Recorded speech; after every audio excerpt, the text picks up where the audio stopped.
You may be seated. Thank you sekali lagi, shalom. Puji Tuhan. Sama-sama buka Matius pasal yang ke-14, ayat yang ke-22 sampai dengan ayat yang ke-33. Matthew chapter 14 verse 22 until 33. Matius 14 ayat yang ke-22 sampai dengan ayat yang ke-33. Matius 14 ayat yang ke-22 sampai dengan ayat yang ke-33. Yang sudah dapat katakan amin. Saya baca ayat yang ke-22, Bapak Ibu Saudara sekalian baca ayat yang ke-23, kita bergantian sampai dengan ayat yang ke-33 ya. Matius 14 ayat 22 Alkitab berkata, saya baca dalam terjemahan baru bahasa Indonesia. Sesudah itu Yesus segera memerintahkan murid-muridnya naik ke perahu dan mendahulinya ke seberang. Sementara itu ia menyuruh orang banyak pula. Ayat 23, 34.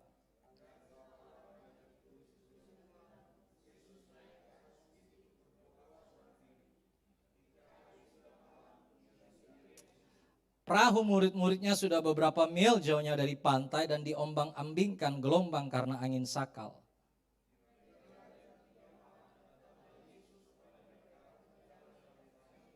Ketika murid-muridnya melihat dia berjalan di atas air, mereka terkejut dan berseru, itu hantu, lalu berteriak-teriak karena takut.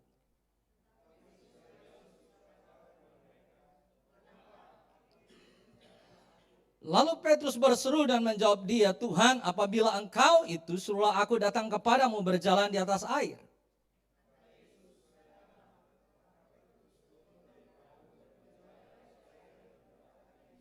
Tetapi ketika dirasanya tiupan angin, takutlah ia dan mulai tenggelam, lalu berteriak, Tuhan, tolonglah aku.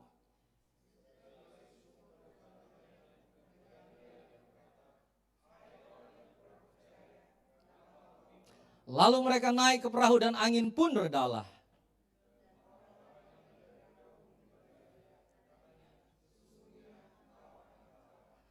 Katakan amin. So, tema saya pada sore hari ini bicara tentang little faith. Sama-sama bilang little faith. Sama-sama bilang little faith. No problem. Yang menarik nih di dalam ceritanya, saya selalu senang untuk bawain Matius pasal yang ke-14, saudara. Cerita ini betul-betul bagi saya itu, saya bisa ngelihat dari satu sudut pandang, dua sudut pandang, tiga sudut pandang. Ini cerita yang ngegambarin tentang cerita yang luar biasa. Sampai orang tuh ada joke bilang, if you are the descendants of Jesus Christ, it's easy. Try to walk on the water. Coba berjalan di atas air, siapa tahu ya engkau punya pengurapannya. Tapi Matius pasal 14 ayat yang ke-22 sampai 33 yang menarik bagi saya. Kenapa tema saya sore hari ini bicara little faith, iman yang kecil, gitu kan? Kalau terjemahan bahasa Indonesia bilang engkau orang yang kurang percaya. Ayat yang ke-33 bilang begini, saudara. Ayat yang ke-31. Saya bawain dalam terjemahan NKJV bilang gini. And immediately Jesus stretched out his hands and caught him and said to him, "O you of little faith, why did you doubt?" Saya senang pakai terjemahan bahasa Inggris karena kalau pakai terjemahan bahasa Indonesia dia bilang kurang percaya gitu. Tapi bahasa aslinya itu oligopiste. Ya, dan ini pakai bahasa Greeknya, bahasa Yunaninya bukan not believe. Tapi benar-benar bahasa aslinya bilang little faith. Kenapa menarik? Karena Tuhan Yesus bilang sama Petrus, dasar engkau iman yang kecil, dia bilang. Dasar you little faith. Kenapa engkau bimbang, dia bilang gitu. Ini menggelitik saya benar-benar waktu saya temuin ayat ini. Waktu saya baca perikop ini, sama waktu Tuhan Yesus ngomong ini ke Petrus. Dia bilang, Petrus, kamu tuh imanmu kecil. Wait a second Jesus. Kalau saya lihat ceritanya, waktu Tuhan Yesus bilang sama Petrus, dasar engkau iman yang kecil. Atau terjemahan bahasa Indonesia, engkau orang yang kurang percaya. Bentar dulu.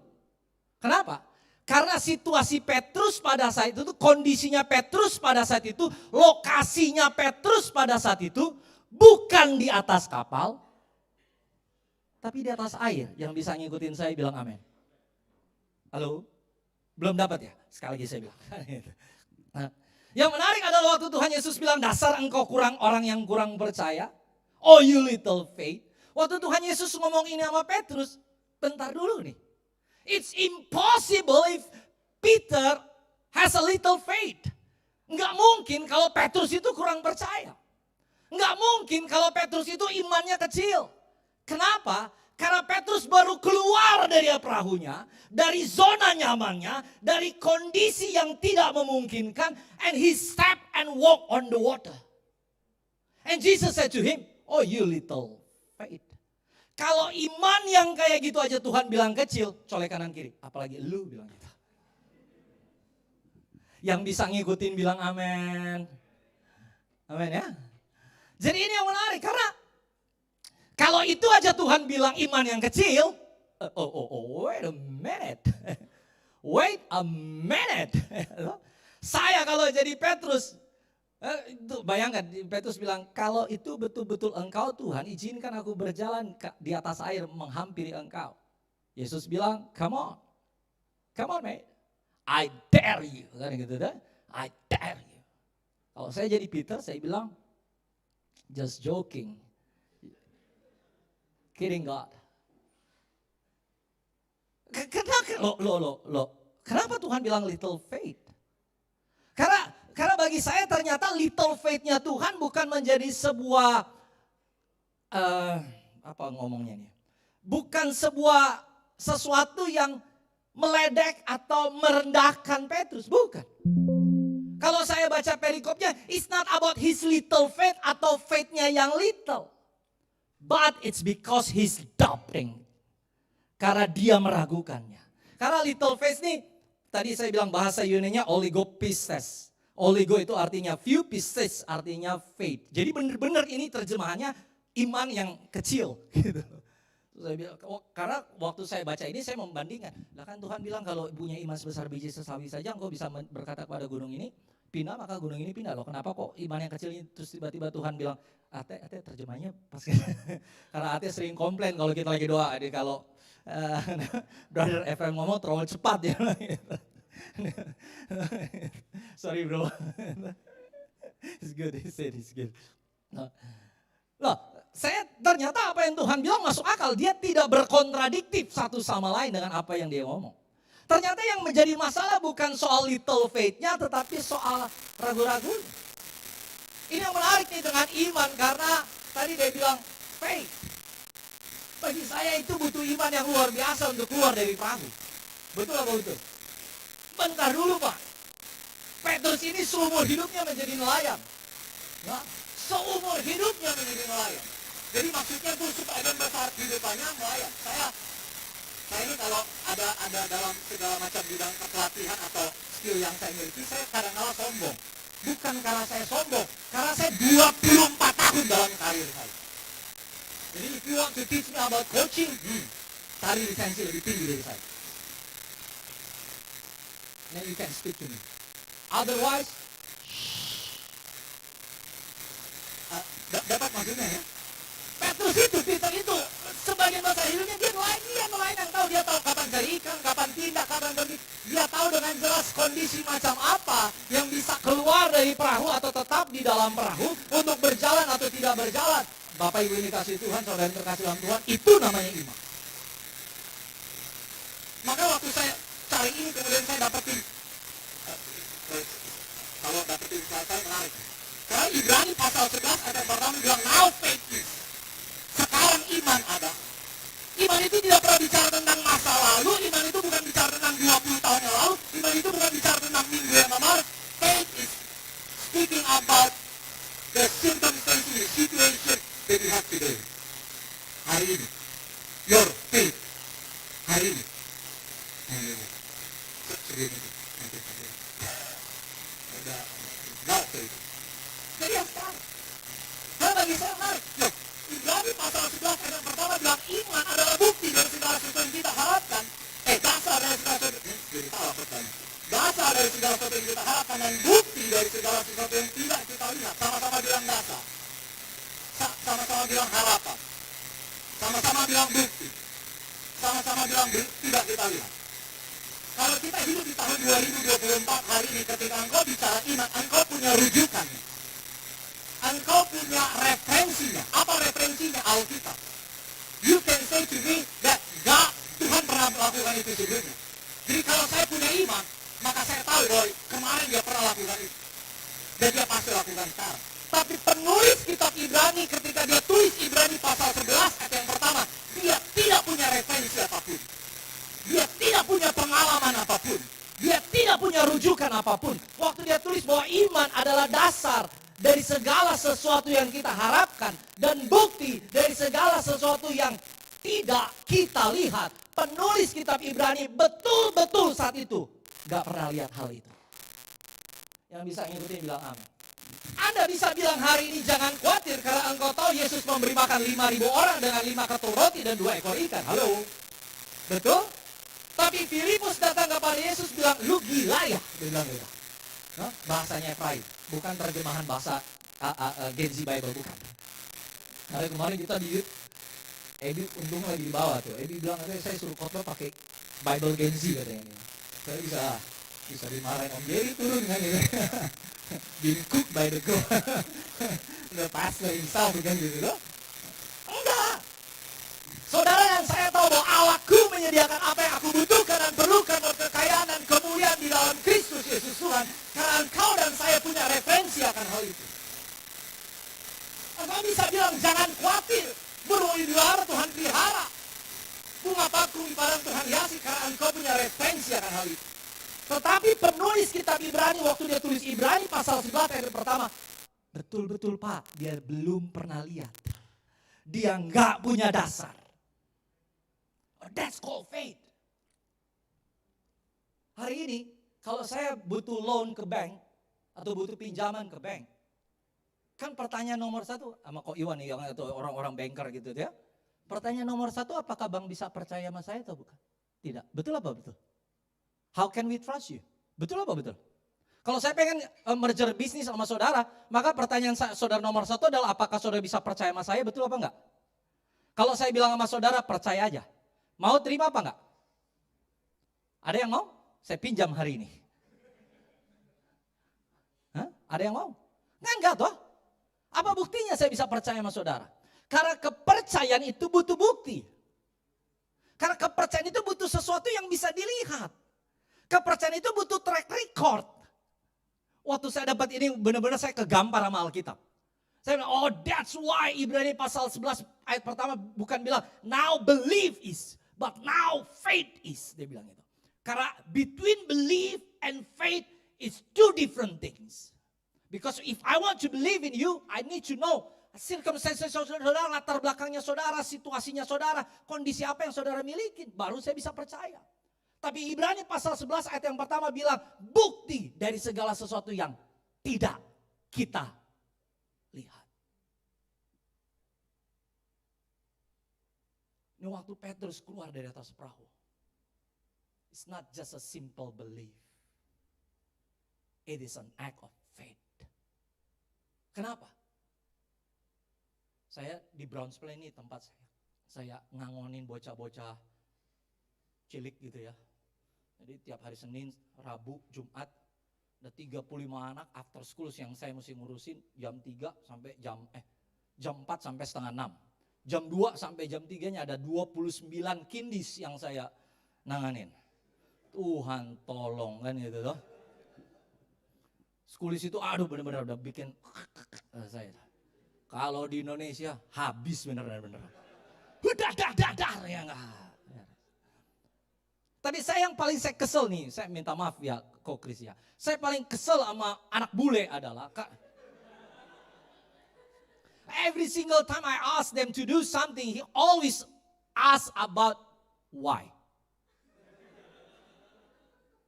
Saya say, sit down please. Why? Please be quiet. Why? Mate, di Brownsville di tempat saya itu, kalau saya datang, terus ada anak baru, terus dia coba mempertanyakan saya dengan why, maka semua anak di situ yang sudah kenal saya dari 1 tahun yang lalu tahu dengan jelas jawaban saya apa. Kalau dia tanya, hey please be sit, please be sit, saya bilang gitu. Terus dia tanya, why? Temannya pasti bilang gitu, because he said so. Indonesia banget kan? Betul? saudara pikir Petrus waktu keluar dari perahu, karena lihat bukti? Waktu Petrus keluar dari perahu, karena Tuhan pernah berjalan di atas air sebelumnya. Waktu Petrus keluar dari perahu, apa karena pernah ada mujizat yang sama seperti itu? No. He get out from the boat because God said so. Yang ngerti bilang amin. Colek kanan kiri bilang, Tuhan ngomong. Awas jangan jadiin itu kan, apalagi Tuhan ngomong, bertobat lu.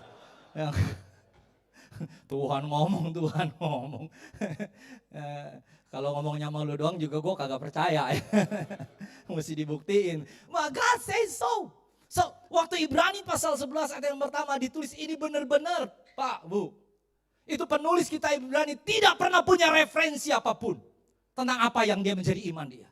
Dia benar-benar berjalan menjadi dasar dari segala sesuatu yang dia harapkan. Dan bukti dari segala sesuatu yang tidak pernah dia lihat. Makanya tadi yang ini menarik banget ya, Yesus bilang sama Petrus, oh you little faith. Saya langsung bilang, gila kalau Petrus. Ini gilanya bukan makian saudara ya, memang bahasa Jakarta gitu. Karena nanti Ate menerjemahkannya dengan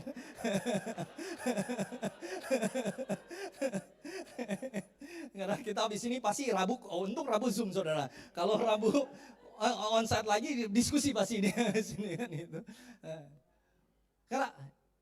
Karena waktu dia keluar, dia kondisi yang seperti itu, yang Tuhan bilang, bagi saya itu complementary. Tapi yang menjadi masalah apa? Keraguannya. Karena ternyata iman itu bukan tentang awal, tapi iman itu bicara tentang proses di dalam perjalanan. Ingat, dia ragu-ragu bukan karena sesuatu yang dia nggak lihat. Dia ragu-ragu bukan tentang sesuatu yang imajinatif. Dia ragu-ragu bukan karena dia halusinasi. Bukan dia lagi kena mental illness zaman sekarang gitu. Anxiety yang berlebihan, dia ragu-ragu. Enggak, dia ragu-ragu karena dia melihat gelombang di depan matanya. Dan dia merasakan tiupan angin yang betul-betul dia rasakan. Dan dia benar-benar ragu-ragu. Kalau saya jadi kayak Petrus, apalagi saya nggak bisa berenang, saya udah teriak duluan. Tuh, jangankan bilang udah mau deket-deket. Tapi ini yang menarik. Makanya tema saya hari ini adalah, oh you little faith. Jangan-jangan engkau yang masih little faith. Jangan saudara, saya aja. Karena waktu saya, ini benar-benar nih firman Tuhan ini jam 4 pagi saudara. Dapat, saya ini kalau udah dapat nggak bisa tidur tuh. Nah, saya bilang Tuhan thank you berat. Anak muda yang masih mikirin jodoh, oh you little faith. Kenapa saya bilang gitu? Tuhan aja bawa engkau sampai di Australia, masa jodoh dia gak kasih? Yang ngerti bilang amin. Dodol kan gitu. Tapi ini yang keraguan-raguan ini yang jadi masalah. Yang pertama, apa yang ngerubah di dalam Petrus yang bisa dia bikin ragu-ragu? Saya bilang, from point of view to point of faith. Dari P of V jadi P-O-F kalau kata bahasa orang Sunda bilang. Kan itu ya? F kan itu ya. Dari point of view to become point of faith. Karena ternyata iman itu memang gak bisa sesuatu yang kau lihat. Iman itu bukan sesuatu yang kau bisa takar. Kalau saudara bilang masalah, tadi makanya saya bilang pengalaman, Petrus saat itu belum ada, ini benar-benar Pak, kita hari ini bisa ngomong kayak gini karena udah tertulis nih. Tuh, di dalam Alkitab kita bisa ngomong kayak gini, tapi murid-muridnya itu, ketika dia berjalan pada saat itu, di Nazaret bersama dengan Yesus, benar-benar berjalan. Kemudian seorang, perwira Kapernaum bilang, asalkan kau ngomong sepatah kata saja pun, itu anak perempuanku pasti sembuh. Itu benar-benar belum pernah terjadi sebelumnya. Bahkan ahli-ahli Taurat sama orang-orang Farisi bilang gini, belum pernah ada orang buta melihat, lumpuh berjalan, tuli mendengar, mati dibangkitkan. Kita tidak pernah lihat nabi sama seperti dia. Today, geser dari point of view saudara, menjadi point of faith. Dari cara engkau melihat dengan cara imanmu memandang. Makanya Rasul Paulus berkata, aku berdoa supaya Allah membuka mata hatimu menjadi terang supaya engkau bisa melihat pengharapan apa yang terkandung di dalam dia. Dan betapa besarnya panggilannya, dia bilang gitu. yang dia lakukan pada orang-orang kudus. Betapa dahsyat kuasa yang bekerja di dalam dia. Sama seperti kuasa yang membangkitkan Yesus Kristus dari antara orang mati. Betapa dahsyat. Rasul Paulus bilang, aduh minta Tuhan buka mata hatimu. Supaya menjadi terang. Dewa. Hari ini geser dari point of view. Point of faith.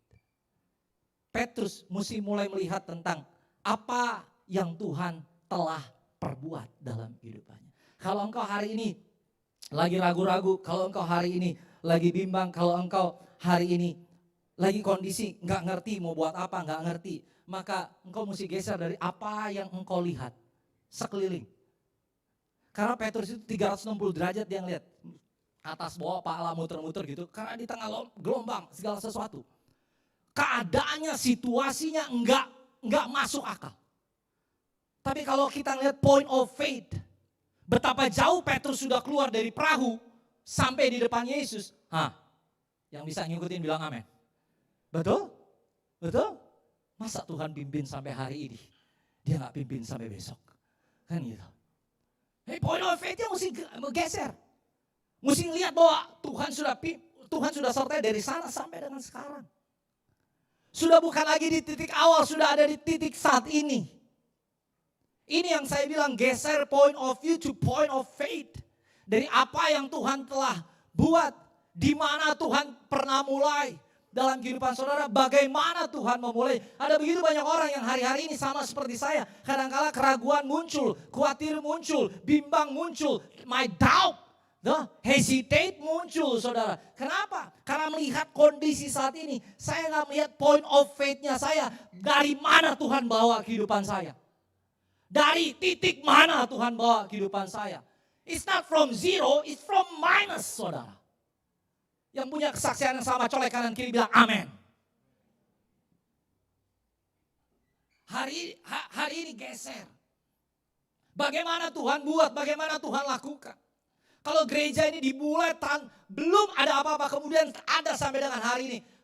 It's point of faith, it's not point of view. Itu bukan cara pandang, itu cara iman. Yang ngerti bilang amin. Itu bukan cara pandang. Jadi hari ini cara pandang lu mesti berubah. Bukan cara pandang lu yang mesti berubah. Cara imanmu yang mesti berubah. Colek kanan kiri bilang, kayaknya saya itu yang diomongin. Itu yang pertama is from POV to POF. A point of view to point of faith. Jangan, tadi saya bilang kalau badai, gelombang, ada salurannya Tuhan dalam kehidupan saudara. Katakan amin. Orang Kristen gak suka masuk padang gurun ya. Saya pernah sharing ini. Saya gak tahu di mana. Dari doa kita ngobrol-ngobrol terus duduk pas mau makan, saya bilang banyak orang gak suka padang gurun. Nolak padang gurun. Saudara tahu gak cerita di Alkitab yang masih diwariskan turun-temurun oleh bangsa Israel sampai hari ini?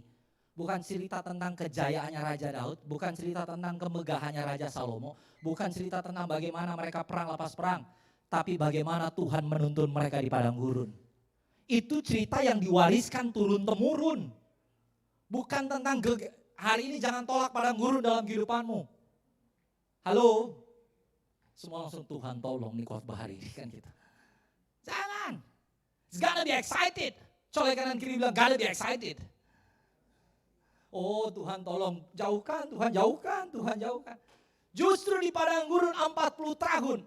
Masuk padang gurun Israel punya cerita yang diturunkan generation to generation. How God is with them. Bagaimana Tuhan beserta dengan mereka. Bagaimana Tuhan memimpin mereka. Mereka bilang kepada anak cucu mereka. Mereka tuh tiap kali lahir Pak. Tiap kali lahir gitu.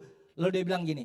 Dengar, aku adalah Tuhan Allahmu. Tidak ada Allah lain daripadamu selain aku. Itu orang Israel itu. Baru udah puk. Dia langsung udah ucapkan firman. Lagi tidur dia bilang ingat. Aku adalah Allah Tuhan Allahmu yang menuntun engkau keluar dari Mesir. Tanah perbudakan masuk ke tanah Kanaan. Ingat bagaimana aku membelah lautan. Bayangkan yang diceritain itu. Itu cerita turun-temurun generasi lepas generasi. Jadi kalau engkau ada hari ini di tengah gelombang, di tengah badai, tenang. It's gonna be a wonderful story. It's gonna be excited. It's gonna be something that God's going to do upon your life. Yang Tuhan lagi mau buat dalam kehidupanmu. Sehingga engkau akan punya kesaksian yang baru. Betapa dahsyat, betapa besar, betapa luar biasa Allah yang kita punya. Yang setuju katakan amin.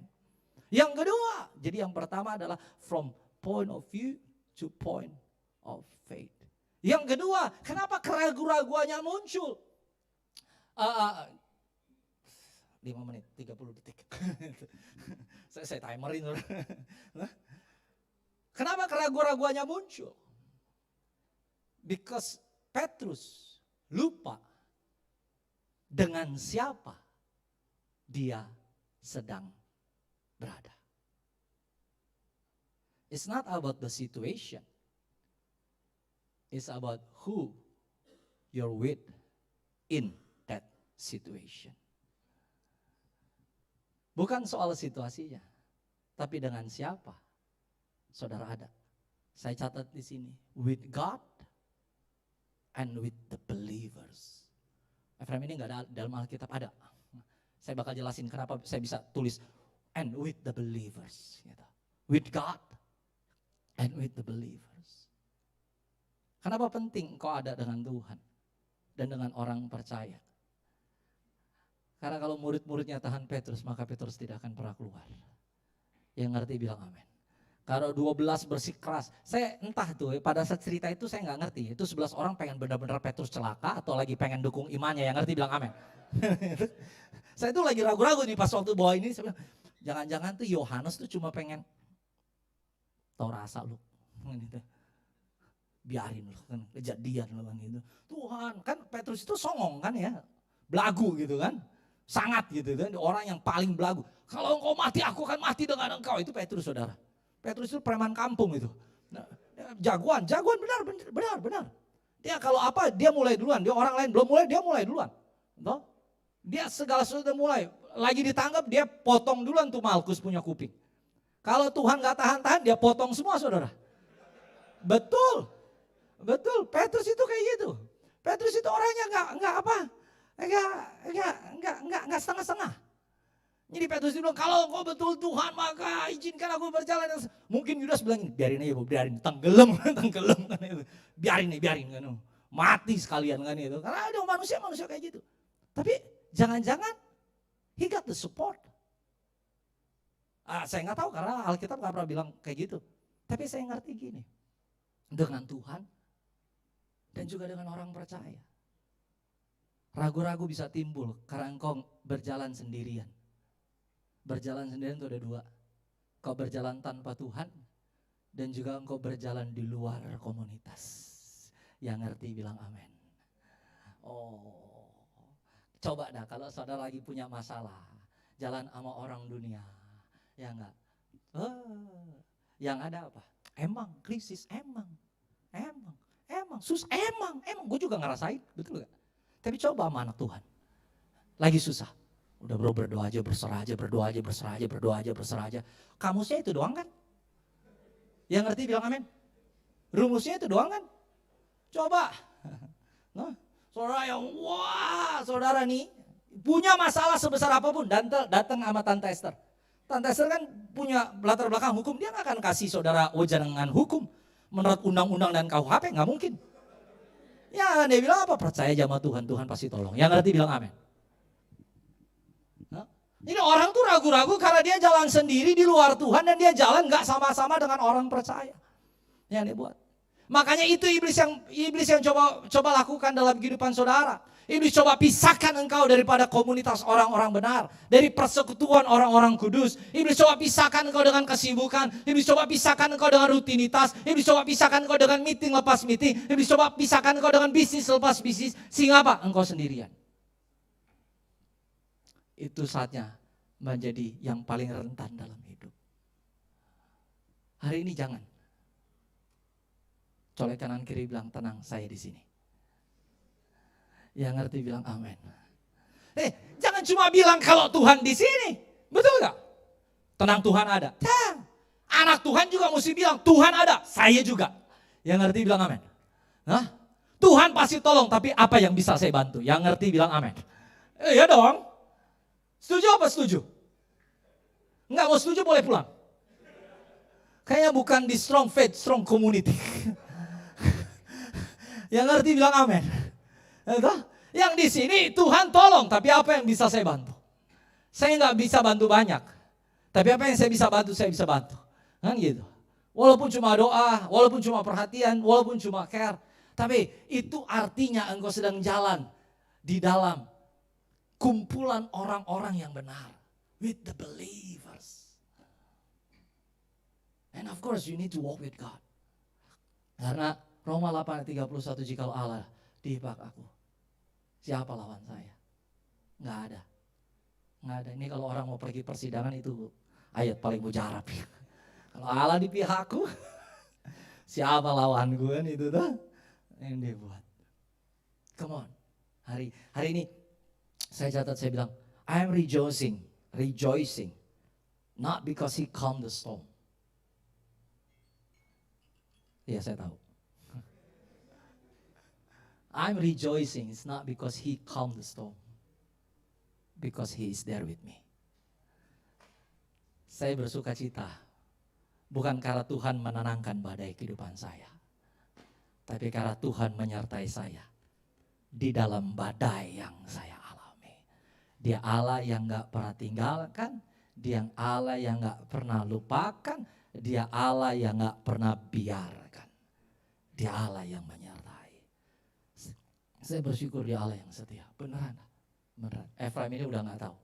Saya orang bilang, kalau saya hidup di zaman Yesus, saya akan bela Yesus mati-matian. Efraim kebalik. Kalau Efraim hidup di zaman Yesus, mungkin saya yang lempar batu pertama dan berkata, salibkan dia. Kenapa? Karena mungkin jangan-jangan dalam kehidupan saya hari ini, saya kadang-kala masih lempar batu sama dia. But I thank God he's so faithful. Karena tiap kali saya pergi, saya lari. Dia Allah yang tetap membuka tangannya kembali asalkan saya datang dan bertobat. Dan ketika dia datang kembali, dia bilang, tenang, you are at home. You are with me. Maka saya bilang, enggak. Bulan Maret, 1 minggu yang akan datang, I'm not going to walk alone. I know for sure. Ini yang menarik. Badainya itu Pak, Bu, di cerita ini tidak reda sampai Yesus naik ke atas kapal. Keren ya. Jadi waktu Yesus masih ngangkat Petrus dari air, itu gelombangnya masih berkecamuk. Bayangkan, mujizat sudah terjadi, badai gak selesai. Yang ngerti bilang amin. Keren ini itu cerita, betul gak? Keren ini cerita. Mujizat terjadi, dahsyat saudara. Ada orang berjalan di atas air, 2 manusia, yang satu namanya Yesus, yang satu namanya Petrus. The only 2 men ever walk on the water. One named Jesus, one named Peter. No? Jadi keturunannya Petrus bisa coba-coba juga. Siapa tahu masih dapat pengurapannya sedikit. Jalan di atas air kan gitu. Tapi sampai badai itu baru selesai ketika Yesus masuk ke atas perahu dan mereka memuliakan Tuhan. Redalah badai itu. Oh, jadi kalau badai belum reda-reda, kalau gelombang belum surut-surut, kalau segala sesuatu belum tenang-tenang, nggak apa-apa. Itu bukan berarti Tuhan punya karya selesai. Itu bukan berarti dia kurang hebat. Itu bukan berarti dia kurang mujizat. Itu justru mujizatnya sedang terjadi dalam kehidupan saudara dan kehidupan saya. Ngerti bilang amin. Oh yes, yes. So with God and with the believers. Nah saya sedikit aja. Sama orang-orang percaya ini butuh. Waktu saya baca ini saya ingat waktu Musa, Harun dan Hur. Masih ingat cerita ini? Waktu dia berperang lawan orang Amalek, Tuhan bilang kau akan mengalahkan orang Amalek. Kemudian Musa, Harun dan Hur naik ke atas gunung. Musa mengangkat tangan naik ke atas. Bangsa Israel jadi kuat. Dia turun tangan, jadi lemah. Angkat tangan, kuat lagi. Turun, lemah lagi. Tapi teman-temannya bilang, teman-temannya gak kurang percaya. Teman-temannya bilang, saya bakal ada di sisi kiri, saya di sisi kanan. Karena Harun dan Hur nggak punya ininya, nggak punya otoritasnya, betul? Nggak punya. Tapi apa yang mereka bisa buat? Kayak kemarin di ulang tahunnya Kotomi, ada yang jadi stand mic. Ada yang jadi stand mic, saudara. Nggak apa-apa. Itu namanya Harun. Saya bilang pengurapannya Harun dan Hur. Nggak bisa ngapa-ngapain, nopang doang, saudara. Ya, toh? Itu pengurapan karena di situ ada 4 orang yang punya kerja. Ada Musa, Harun, Hur, sama Yosua yang berperang. Mungkin Hur bilang, gua gak pintar-pintar berperang. Kalau berperang saya capek-capek. Tapi saya bisa yang lain. Kalau Yosua dia nggak suka tuh ngangkat-ngangkat tangan. Kan gitu kan? Nggak suka. Nah, tapi Hur bilang, gua gak bisa yang lain. Saya cuma bisa numpang doang. Tapi gara-gara Harun dan Hur, Amalek dilenyapkan Tuhan. Mujizat besar terjadi. Please become that person, please. Tolong jadi orang itu. Orang yang gak bisa ngapa-ngapain cuma megangin tangan. Untuk apa? Untuk apa yang Tuhan kehendaki dan Tuhan rencanakan terjadi. Haleluya. Terakhir dari saya. From, ini mohon maaf, bahasa Inggrisnya dibuat-buat. Tapi from rephrase to rephrase. Banyak orang Kristen itu merephrase Alkitab. Supaya apa? Sesuai dengan dia. Ya tak? Pakai ayat Alkitab dibuat sesuai dengan dia. Makanya rephrase itu ask it or say it again in a different way. Kadang-kadang itu yang orang Kristen buat, memanipulasi. Kan gitu tak? Nggak bisa pakai ayat ini, cari ayat yang lain. Makanya kalau doa kadang-kadang, Tuhan berikan aku firman Tuhan. Itu pakai jurus 2 jari. Bukan salam 2 jari AB, sudah selesai. Ya. Ini jurus 2 jari doang ya. Ingat itu saya enggak. Tuhan buka Alkitab. Kalau sekarang enggak ada ya. Saya kalau masih pakai Alkitab yang lama masih sering itu. Cari firman, cari ayat. Hop. Dilihat. Ayatnya tertulis, matilah engkau dan binasalah engkau. Salah Tuhan. Hop. Apa? Rephrase. Ya enggak? Supaya disesuaikan, supaya didapat. Jangan. You need to rephrase. Memuji dia lagi. Praise him again. And again. And again. And again. And again. Tahu gak? Mujizat ini gak selesai. Tadi saya bilang badainya gak berhenti. Saya bilang murid-murid anak semua orang di dalam kapal. Bilang begini. Sungguh dia anak Allah. So gelombang, badai, segala sesuatu yang terjadi dalam kehidupanmu adalah caranya Tuhan. Untuk menyatakan kemuliaannya. Di dalam kehidupanmu. Kalau bukan di dalam kehidupanmu, melalui kehidupan. Katakan amin. Ada banyak orang bilang, saya gak dapat apa-apa. Jangan-jangan. Makanya jangan doa jadi saluran berkat. Karena cuma nyalurin doang, yang ngerti bilang amin. Aduh sorry, habis punya latar belakang. Saya itu kalau kupas ayat, lepas ayat kayak gini saudara. Nah, tapi come on. Jadi badai yang sedang terjadi is God's channel upon your life. Untuk apa? Supaya kemuliaannya dinyatakan dalam kehidupan saudara. So, jangan bersungut-sungut. Praise him in the storm. Puji dia di tengah badai dan gelombang. Di tengah situasi yang gak enak. Di tengah situasi yang gak nyaman. Di situasi yang berat. Bersungut-sungut sama memuji itu powernya sama kok. Energi yang dikeluarkan sama. Cuma dampaknya yang berbeda. Betul gak? Saya bersungut-sungut sama saya bersyukur itu 2. Sama energinya yang keluar. Otot yang keluar. Atau saya bukan orang kedokteran. Nanti tanya sama ibu dokter di sini kan ya. No? Dia buat. Tapi dampaknya beda.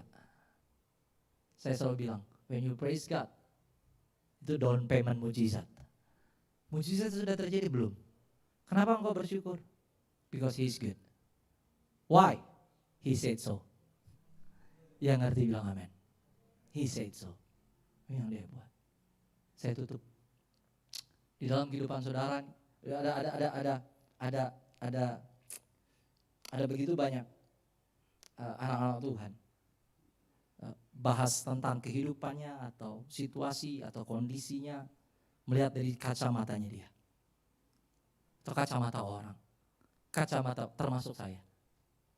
Saya waktu dapat firman Tuhan ini saya bilang, wah point of view-nya saya mesti ganti. Karena ternyata iman itu gak bisa dengan apa yang dilihat. Iman itu benar-benar sumpah deh. Because he said so. I believe him Even though gak ada bukti, gak ada latar belakang, gak ada pengalaman. Tapi kenapa bisa percaya? God said so. Dia ngomong begitu. Jadi dalam saya punya badai, yang saya tahu, I believe, I declare, and I will still praise Him. Because that is the only things that I am capable enough. Untuk ngatasin masalah itu, saya gak punya kapasitasnya. I don't have the ability, I don't have the capacity, I don't have segala sesuatu, the experience to overcome situasi yang ada. Enggak. Saya cuma mau lakukan bagian saya yang dia buat. Ada orang bilang gini, dream big, dream very big, and send the bill to God. Because what? He's capable to do it. Bermimpi besar, kasih tagihannya ke Tuhan. Karena dia Allah yang sanggup bayar. Saya gak bisa buat apapun. I just believe it, and I will declare it, and I will praise Him. Not because the storm's already finished, settled, it's already calm now. Because I know for sure, even in the storm, God is with us. Selamat jalani 1 minggu ke depan bersama dengan Tuhan. Colek kanan kiri bilang, dasar iman kecil. Yang penting punya iman dulu. Hari ini jangan ragu-ragu.